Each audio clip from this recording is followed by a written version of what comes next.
నమస్తే, welcome to SSG news TV. మీ ముందుంది శ్రీనివాస్. మరి చంద్రబాబు నాయుడు గారు ఒక సభలో రాజమండ్రి చివరిది, ఇక్కడ ఇది దాటిన తర్వాత సముద్రం ఉంటుంది, ఎక్కడ పడ్డ నీరైనా కూడా చివరికి సముద్రంలో కలవాలి కాబట్టి అవి ఏ నీరైనా కూడా ఇక్కడికి వచ్చి దీని ద్వారా సముద్రంలో కలవాలి, అది గోదావరి అయినా కృష్ణ అయినా ఏదైనా కూడా అని చెప్పేసి అనుకుంటా ఇక్కడ ప్రాజెక్టు కడితే ఆంధ్ర బాగుపడుతుంది అని అంటున్నారు. ఆంధ్ర బాగుపడాలి, అక్కడ కడితే ఆంధ్ర బాగుపడుతుంది, బాగుపడాలి. కానీ అనుకుంటూ ఏమన్నాడంటే ఇక్కడ ప్రాజెక్టు కడితే తెలంగాణ బాగుపడుతుంది, అక్కడ ప్రాజెక్టు కడితే తెలంగాణ ఎట్లా బాగుపడుతుందా? కామన్ సెన్స్ ఉండాలి. అక్కడ నీళ్లు ఆగితే అక్కడ పంటలకు పైగా పడుతుంది. అంటే ఇప్పుడు మా కాళేశ్వరం బాగాలేదా? అంటే మీరు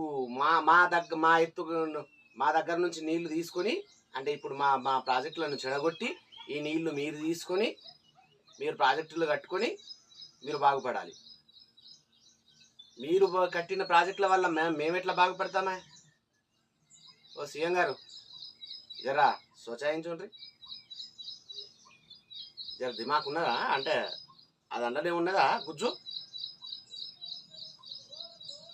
హైదరాబాద్ మీరు చేసినందుకు డెవలప్ అయిందా? అంతకుముందు ఉన్నది ఏంటిది? మరి అంతకుముందు ఉన్నదాన్ని ఏమంటారు? ఇట్లాంటి పిచ్చి మాటలు మాట్లాడుతూ ఉన్నాడు.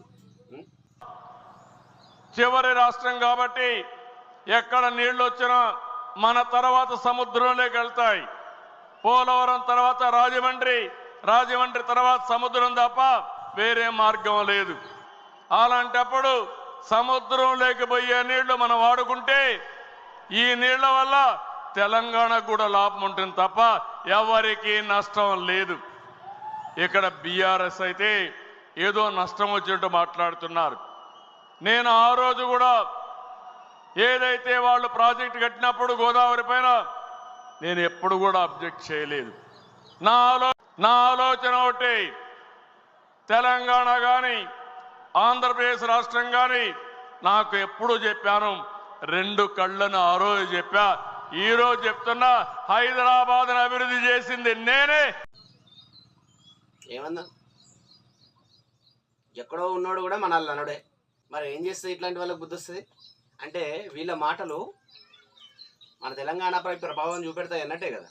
ఆలోచించండి ప్రజలారా, ఎక్కడో ఉన్నదానికి లింక్ అవుతూ ఉంటుంది.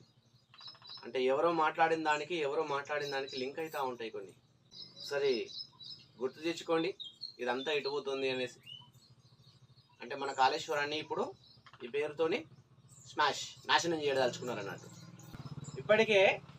ఇప్పటికే నేషనల్ డ్యామ్ సేఫ్టీ అథారిటీ వాళ్ళు ఏం పరీక్షలు చేయకుండానే ఇది చెడిపోయింది అని చెప్పేసి ఒకటి ఇచ్చిండ్రు.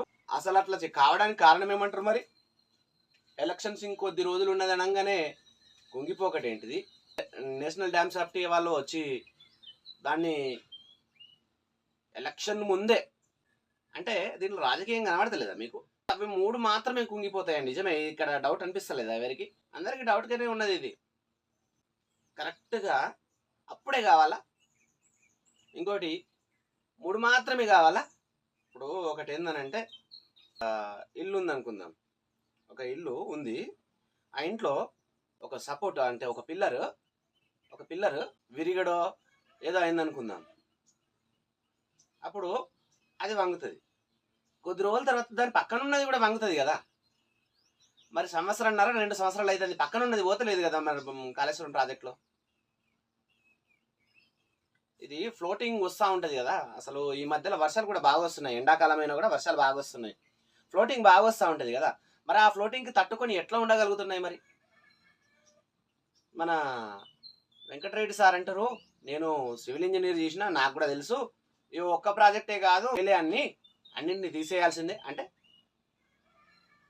ఏమనుకుంటున్నారు సార్ మీరు? అసలు మీ జేబులోంచి డబ్బులు పెట్టి ఉంటే మీకు తెలిసి ఉండేది కష్టం ఏంటిది అని చెప్పేసి. మాకు తెలిసింది ఒక్కటే, కూలిపోయేదాన్ని కూడా మళ్ళీ రిపేర్ చేసుకుని బతుకుడు మాకు అలవాటు. అట్లాంటిది అన్ని వేల కోట్లు ఖర్చు పెట్టి ప్రాజెక్టు కట్టిస్తే అన్ని రిపేర్ చేయాల్సింది పోయి ఏం మాట్లాడుతున్నారు మీరు అన్నట్టున్నది. ఇంట్లో ఎలుకలు పడితే ఇల్లుని గాలబెట్టిండట ఒకడు. ఇంట్లో ఎలుకలు ఉన్నాయని చెప్పేసి ఇల్లు గాలబెట్టిండట. ఇట్లున్నది మీ తరీకా అని చెప్పి ప్రజలు అనుకుంటాను. చూస్తా ఉన్నాను ఎస్ఎస్జీ న్యూస్ టీవీ. మీతో శ్రీనివాస్.